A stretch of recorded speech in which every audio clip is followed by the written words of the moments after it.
মানুষ আমরা সামান্য কিছুদিনের দুনিয়া নিয়ে ফিকিরে আমরা ব্যস্ত। আল্লাহ তাআলা বলেছেন, ওমা হাযিল হায়াতুদ দুনিয়া ইল্লা লাহু ওয়া লাইব। এই দুনিয়া সামান্য লাহউন ওয়া লাইব, অনর্থ খেলাধুলার ঘর, জায়গা, সামান্য জায়গা। এই দুনিয়া তোমাদের আসল না। ওয়া ইন্নাদ দারুল আখিরাহ লাহিয়াল হায়াওয়ান।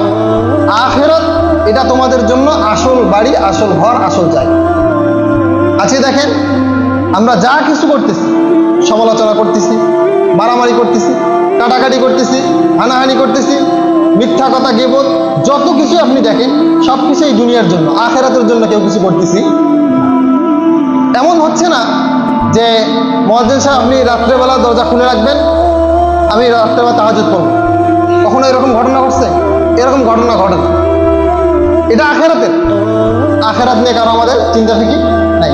শুধুমাত্র দুনিয়া, কেমনে দুনিয়া কামাই করা যাবে, কেমনে দুনিয়ার ভেতরে লাভবান হওয়া যাবে, কেমনে ব্যবসায় আমার বেশি আয় হবে, একটা দোকান থেকে দুইটা দোকান দিতে পারবো, এই চিন্তা ফিকিরে যত প্রকার খারাপ আচরণ আছে, যত প্রকার হালাল হারাম বাজ বিচার নাই। শুধুমাত্র আমাকে লাগবে আর লাগবে, আরো বেশি লাগবে।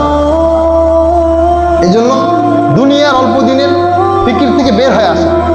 যে ব্যক্তি দুনিয়ার সামান্য মোহে পড়েছে, এ ধ্বংস হয়েছে। আল্লামা রুমি রহমতুল্লাহ আলাইহি দুনিয়ার একটা সুন্দর উদাহরণ দিয়েছে যে দুনিয়াটা হলো নববধূর মতো। কার মতো? নববধূ। যেদিন নববধূকে ঘরে নিয়ে আসা হয়, বাসর রাত বলা হয়, এই নববধূকে সে যত খারাপ মেয়ে হোক, দেখতে যত বিশ্রী হোক, তাকে এমনভাবে সাজানো হয় যে ওই দিন তার প্রতি অবশ্যই একটা ছেলে কি হয়ে যাবে, আকৃষ্ট হয়ে যাবে। কথা বলেন ঠিক কিনা? তো দুনিয়ার উদাহরণ তেমনি, যে দুনিয়ার উদাহরণ আপনাকে দুনিয়ায় এমনভাবে আপনার সামনে উপস্থাপন করা হয়েছে, কেমন যেন আপনি নববধূর প্রতি যেরকম মানুষের আগ্রহ, আকৃষ্টতা চলে আসে, আমাদের মানুষের ভেতরেও শয়তান দুনিয়াটা এভাবে আকৃষ্ট বানিয়ে রেখেছে। আকৃষ্ট রেখেছেন আপনি, এই সৌন্দর্যতা, এই আকৃষ্টতা বেশি দিন থাকবে না।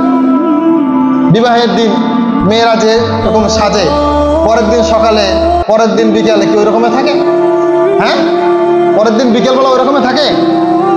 থাকলেও বাড়িতে রাখবে না, বাড়িতে বের করে দেবে। আসছেন, আইসে আপনি ঘরের আলমারি শোকেজের পণ্য হয়েছেন না, আপনাকে কাজ কাম করতে হবে। দেখা যায় 1 বছরের মধ্যে যে চেহারা, তার ছবি আর ওই বিয়ের দিনের ছবি দিন রাত তফাৎ। ওই স্বামীরও আর আকৃষ্টতা থাকে না। এই জন্য তো পরকীয়া করে, এই জন্য তো আরেক মেয়ের সঙ্গে লাইন মারে। আবার এমন পরকীয়া করে যে দেখেন, যে স্ত্রী, হালাল স্ত্রী আল্লাহ তাআলা দিয়েছেন, এই স্ত্রীর থেকেও নিকৃষ্ট, স্ত্রীর থেকেও দেখতে খারাপ ওই মেয়েকে ভালো লাগে। নতুন কুল্লু জাদিদিন লাজিজিন একটা কথা আছে, প্রত্যেকটা নতুনের মধ্যে কি আছে? সুস্বাদু আছে। প্রত্যেকটা নতুন সুন্দর, ভালো লাগে। দেখবেন অনেকদিন হয় গোস্ত খাচ্ছেন, খাইতে খাইতে একদিন ভর্তা হইলে ভর্তা ভালো লাগে। কথা বলেন, অনেকে দেখেন হোটেলে ভাত খায়, কেন? যে এই জায়গার ভর্তা ডাল খুব মজা, ভালো লাগে। এই জন্য দুনিয়াটাকে শয়তান আমাদের সামনে নববধূর মতো সাজিয়ে গুজিয়ে দিয়েছে। এই যদি সাজিয়ে গোজানোর পিছনে যদি কি আমরা পড়ে যাই, আমাদের দুনিয়া আখিরাত দুইটা বরবাদ হয়ে যায়। আপনারা অনেকে ছোটবেলায় বস্যি মারেন নাই? এখনো তো বস্যি, কি বলে বস্যি না ছিপ? ছিপ সব মাছ আটকে, এখানে ছিপ দিলে কি সব মাছ আটকে? যে মাছটা লোভ করে ওই সুন্দরতর খাবারটা এত লোকমা আকারে দিয়েছে, যেই লোভ করে এই লোকমাটাকে খেয়ে ফেলবে, সেই তাকে দুনিয়ার বাঁচতে দেওয়া হবে, তাকে রান্না করে খাওয়া হবে। তেমনিভাবে যারা আপনাদের সামনে দুনিয়াটাকে এই মাছের টোপের মতো ফেলায় দেওয়া হয়েছে, এখন আপনাদের কাছে ডিসিশন যে আপনি এটা খেয়ে ধ্বংস হবেন, নাকি না খেয়ে আপনি বেশি দিন সুন্দর ভালো থাকতে চান। বিষয়টা বুঝাইতে পারলাম?